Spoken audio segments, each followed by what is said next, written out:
Welcome back to another episode of Kicking It with Coach Red, where we bring you all the news, stories, takes, and opinions about your favorite teams from the Pacific Northwest, from the good to the bad to the Mariners. Oh, the frickin' Mariners. Oh, the frickin' Mariners is right.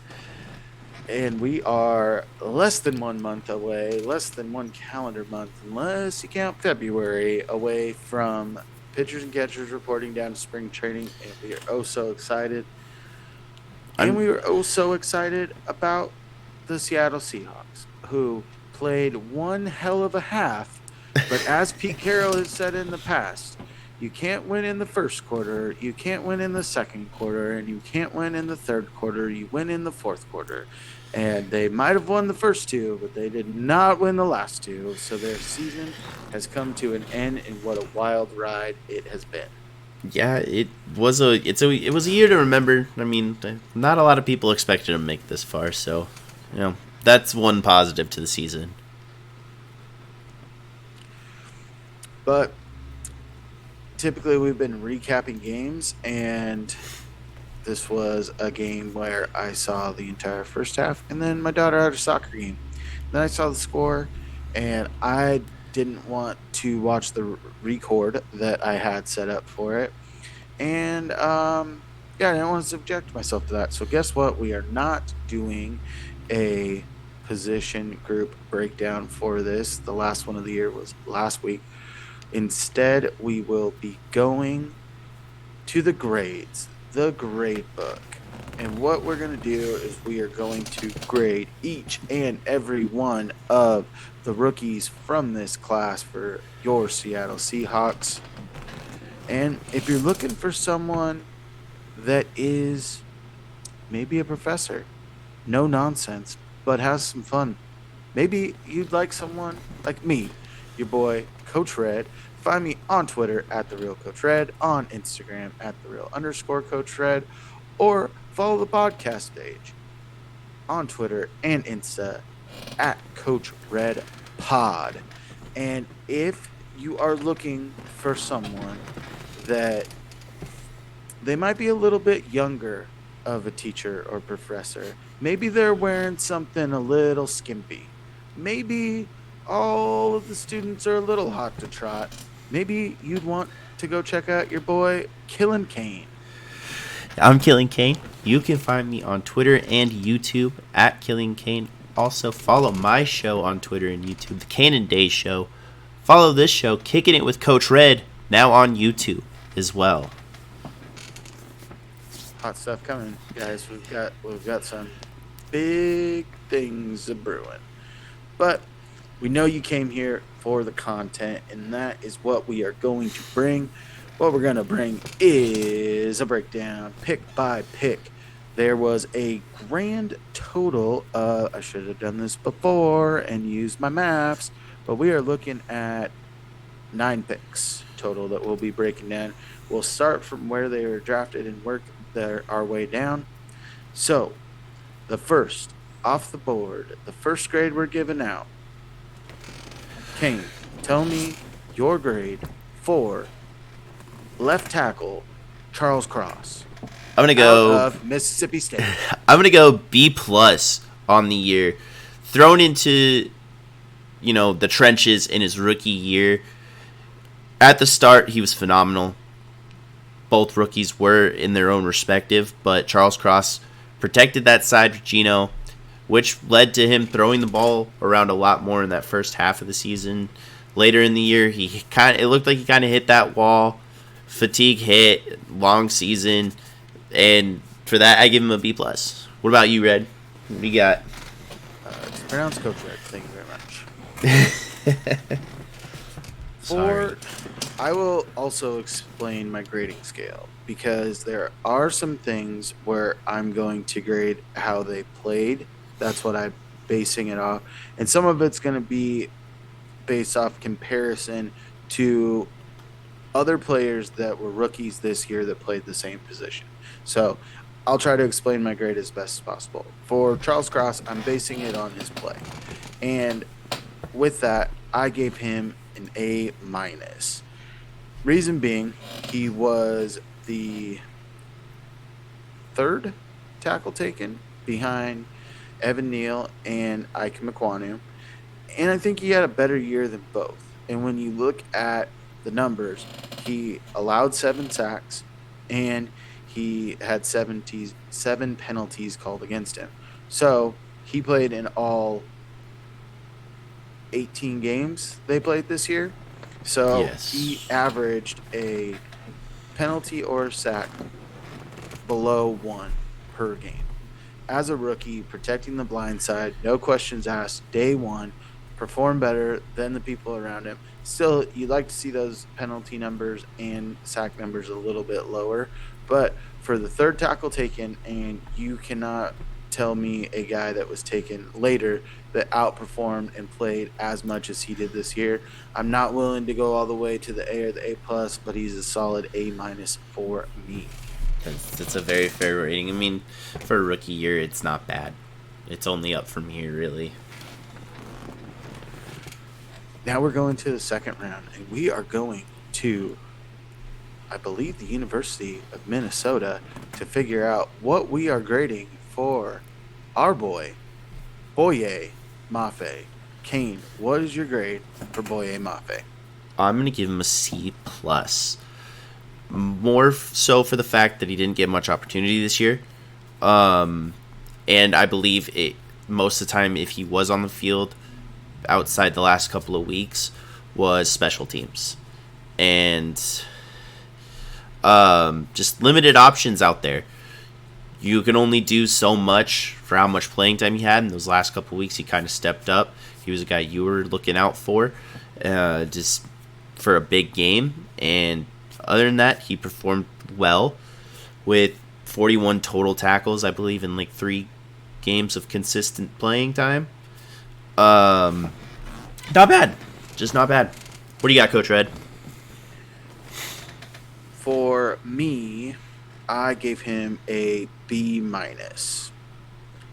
Reason being is the Seahawks really haven't had a pass rusher that they selected early in the first round. So you're not getting those blue chip talents. And Boye Mafe was seen somewhat as a project coming out of college. He had a lot of physical tools, but he's still learning the game. Only started playing in high school, so he doesn't have a long track record. And he tallied 3 sacks on the year and was actually one of their better force guys in the run game from the defensive end spot, holding the edge and being able to handle his own. I attribute this a little bit to the Seahawks draft picks of defensive ends because they don't ask a lot of them early in their career.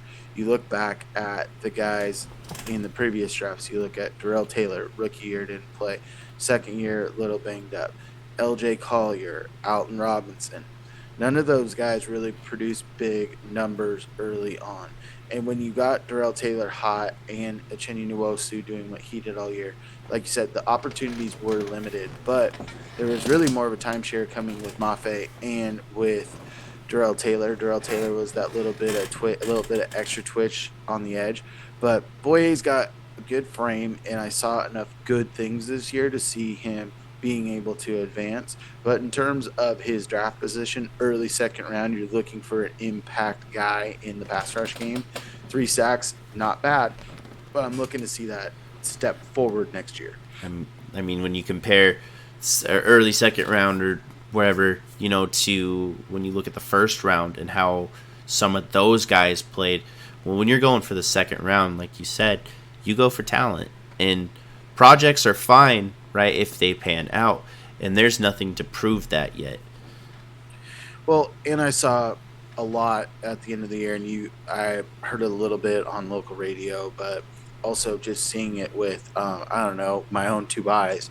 I saw him being able to hold that edge a little bit more, you know, being able to be that force guy, force it to the sideline necessarily, push that offensive tackle in the backfield, make that guy have to cut outside and make him go backwards to give your buddies a little bit more time.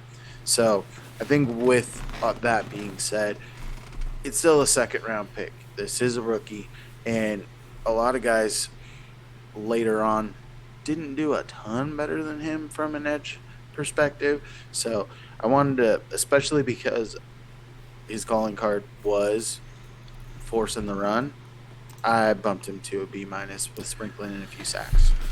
That's fair. All right. The next player we will be grading from Michigan State, from your show, Day's favorite player, it's Kenneth Walker III. Kane, what do you got for a grade? I'm giving him an A plus on the year. Fantastic rookie year.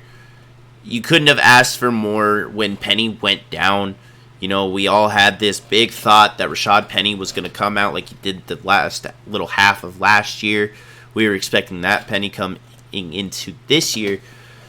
You know, very tough for me because I took him in fantasy, so it was not my greatest moment.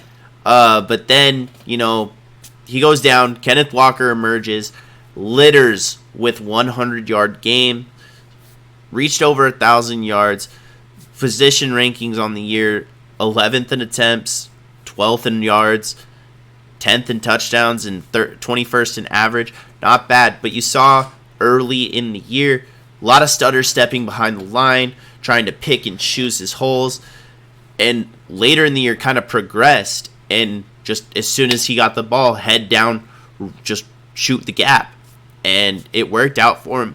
Fantastic year on his rookie year. Love to see it, and I can't wait to see more K9 next year. What about you, Coach? Well, we are in the same boat because he also gets an A plus for me. And a lot of factors go into this for me.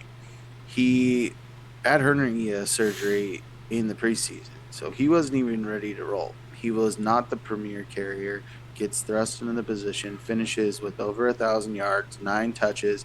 And the one thing that I really like to see is his ability to catch the ball out of the backfield. Because when he was at Wake Forest before transferring to Michigan State, he was a bell cow back, and he was not asked to do a lot in the receiving game. It was, I'm going to turn, I'm going to hand, he's going to find a hole.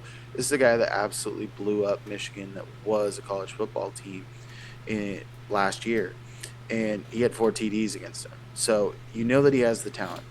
I think that there's going to be points when this line continues to grow because there are some young pieces here, and I think there's going to be some shuffling and additions and subtractions to this offensive line.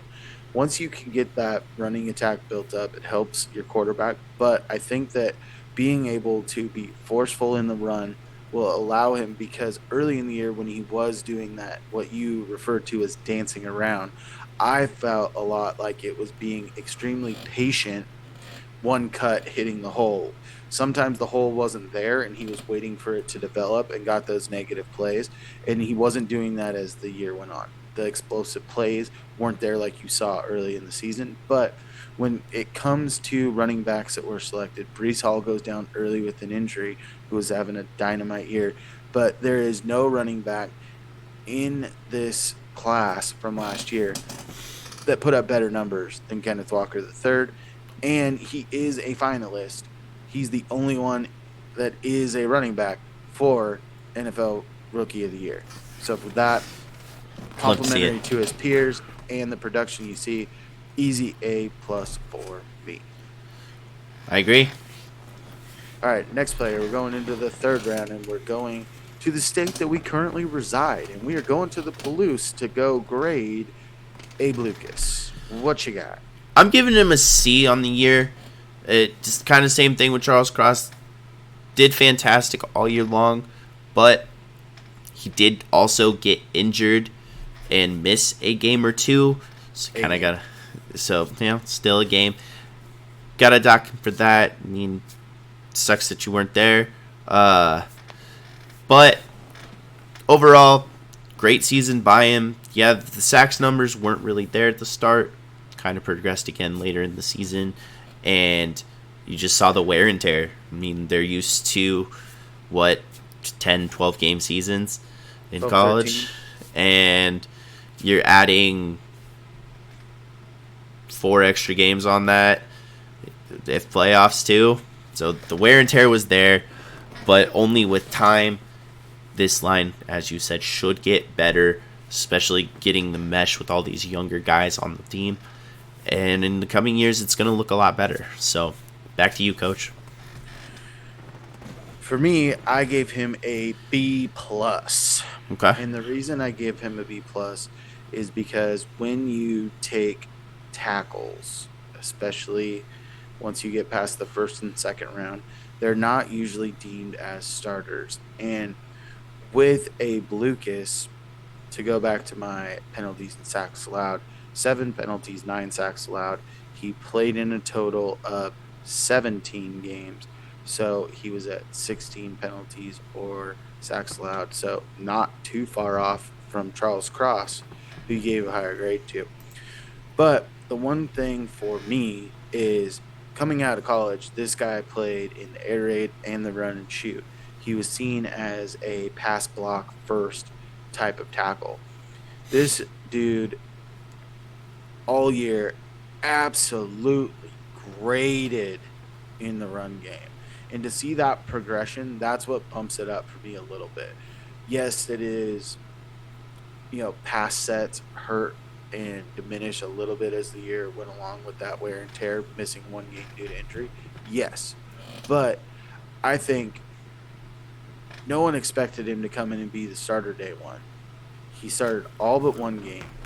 He helped solidify a line and was consistently talked about one of the best tackles in this class basically the whole year. If he doesn't make the all-rookie team for right tackle, I mean, he's got a chance. He's got a spot there to be had. But the progression you see coming from an offense that's not necessarily known for blocking in the run game, to see him absolutely mollywop people in preseason and in practice and legit dudes in the NFL, yeah, give me a B plus for Abe Lucas all day.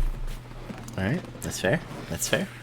Now we're going to go to the 4th round, and we're going to go to Louisville, and we're going to go talk about the Mamba himself, Kobe Bryant. Kane, what you got for a grade? I'm giving Kobe a B. He had a really good year when you look at it at a whole point. There were some blown coverages that he gave up, but again, he's a rookie.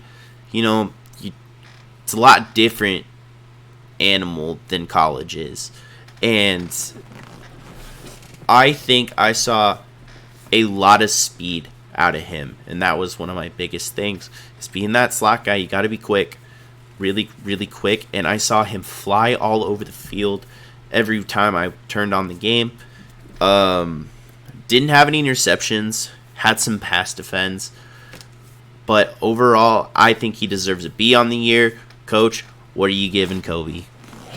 I'm also going to give him a B, and part of my reason were some of those lapses, especially earlier in the season in coverage. He seemed to settle in a little bit more and more as the season went along, but he's a technician, and the big thing was gets a couple of sacks thrown in there coming off the edge in the slot position, and he forced 4 fumbles. So to get that kind of disruption from a DB, getting 2 sacks in his rookie year, and throwing in the turnovers with the forced fumbles, I was surprised to not see an interception on the stat sheet, because there were a couple times where he was so close to getting that first one. And once he gets the monkey off his back, I think that you're going to see him continue to progress. I don't know if he'll be making the transition outside next year after having that first year under his belt going across from Tariq Woolen. It'll be interesting to see, where Trey Brown's at, what's going on with Mike Jackson. But he's really put a good role in place for himself. And he was opposite of Sauce Gardner in college, and he was thrown out a lot. He was the Naismith winner, which was the best defensive back in the nation the year he was drafted. So that he's a technician, and I do expect him to continue to progress. But I think a B is a very fitting grade for the rookie year. I agree. All right, the next guy, we're going to go into the 5th round, and it is Tariq Woolen out of UTSA. Kane, what you got? A plus. A plus all day. as your new favorite catchphrase for him. That took off very well. I like it a lot. He had 6 picks this year. He was a terror to throw against. He was your typical Seattle Seahawk DB. He's lanky. He's got great stride. He's going to get the ball, and he's going to bat it down. Dude had a phenomenal year. I'm pretty sure second best when you look at the 2 corners out of the couple that were taken in the first. I mean, you got Sauce, who had an amazing year. Can't take anything away from Sauce Gardner. Hands down, dude is a baller. You have the guy who was taking it from the Texans, Derek Stingley Jr., right? Didn't really hear much about him this year. Plus, everybody taken in front of him. Tariq Woolen, hands down, had one of the better years you're going to see out of a rookie. Coach, what do you got? I have an A+. Oh, shocker. This one was one that I was pretty sure we were going to be on the same page. Another guy that's a finalist for Rookie of the Year. And when you look at a lot of the numbers, Sauce versus Tariq, they're very comparable, and Tariq beats him in a lot of key categories. I think that Sauce had more passes defense, but when you look at passer rating, picks, all these different things, Tariq hasn't beaten those categories. So he did have a pick 6. He had a block kick early in the year against San Fran. And if you really look at a unique characteristic, he started baiting quarterbacks into throws. And it's something that Richard Sherman really grew into in year 2, 3, and 4. And you were seeing this out of Tariq Woolen this year. I was explaining this to some coworkers today. Tyler Lockett has an innate ability to be very tight in coverage, and then right before the catch is made, a little burst to gain separation. The opposites happen for Tariq. It seems like he's not in a position, and his closing speed is immaculate. Mm-hmm. And with that, he's baiting people into throws. I mean, you look, Patty Mahomes tried to go over the top. Wide receiver has Tariq Woolen beat, and he baits him into the throw, gets there, breaks up the pass in the end zone, erases the touchdown off the board. So we already knew that he had all the physical abilities. Didn't think he was going to put it together this soon, and is a Pro Bowler in his rookie year. Yeah, A+, stamp it, triple stamp it. No erases. I mean, let's look at the game against LA the last week of the season. It was almost like Baker was trying to throw a pick to him. He hit him in the hands 3 times. Yeah, no fly zone, baby. Yeah.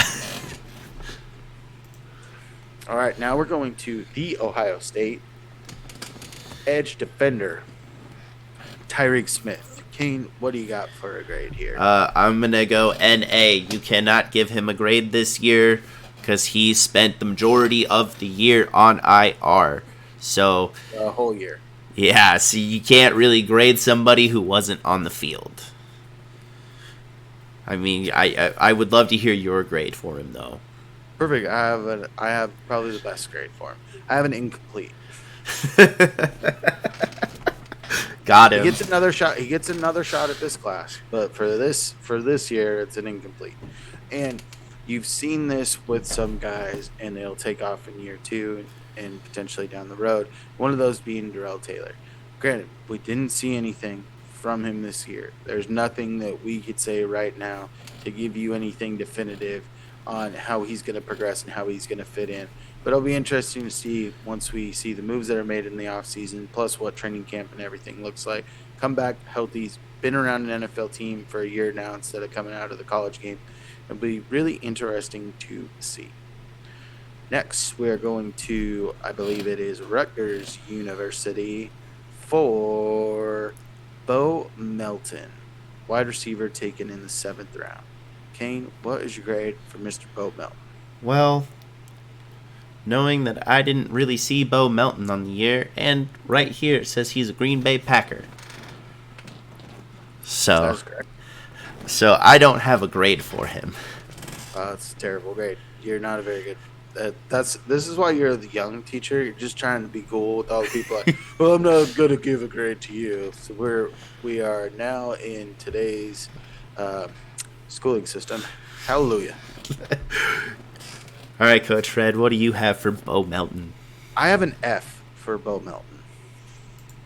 Okay. Big ol' F. I kicked him out of class. He's out of here. Failed. You're gone.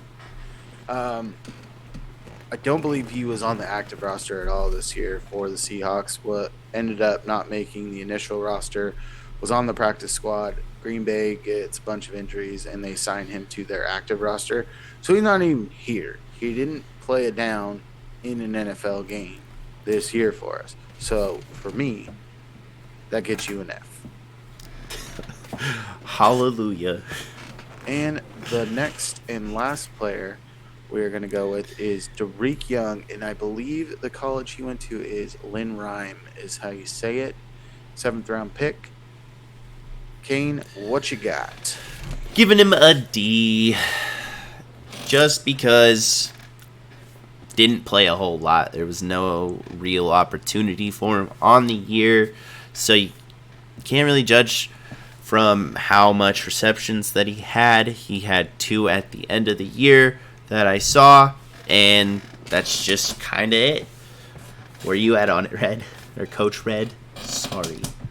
Thank you. I appreciate that. I have a C+. And I'll tell you why.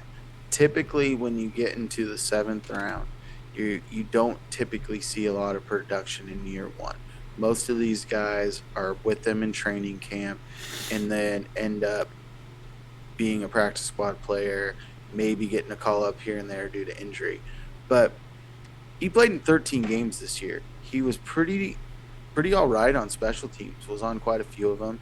He recorded 7 tackles, all on special teams.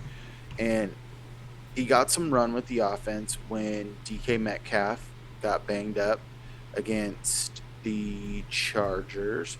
He ended up with 1 rushing attempt and 2 receptions during the regular season, and he did get a catch in the game against the Niners in the playoffs.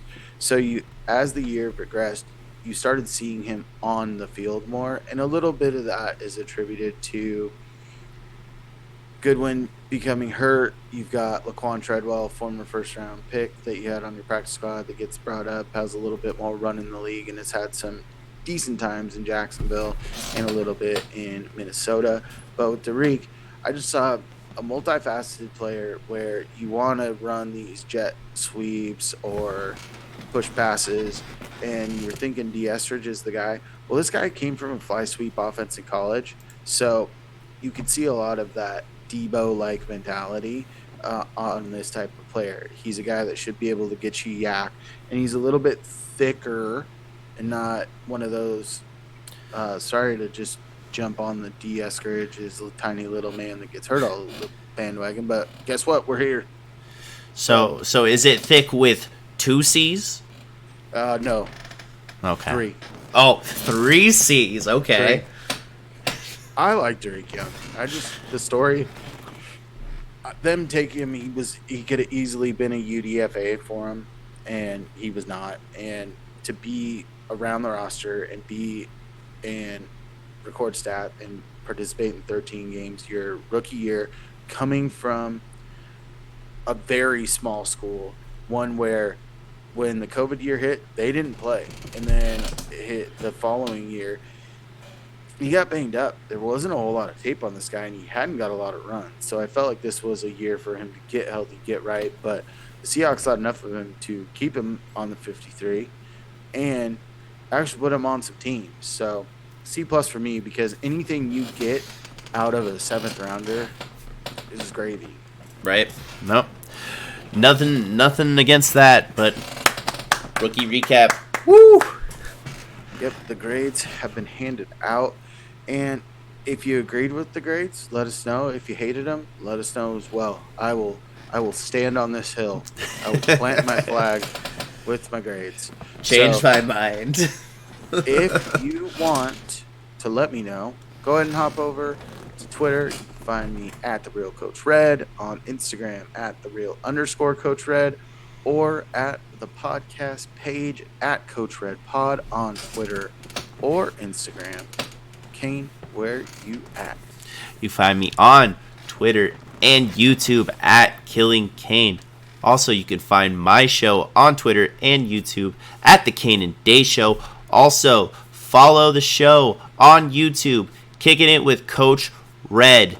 Subscribe to the channel, hit that bell so you know when the notifications are live. Come in, watch the videos. Also, leave a like on the video. We really appreciate it. Hammer that like button. You won't do it. And as always, stay fresh. Stay fresh, peeps. Peace.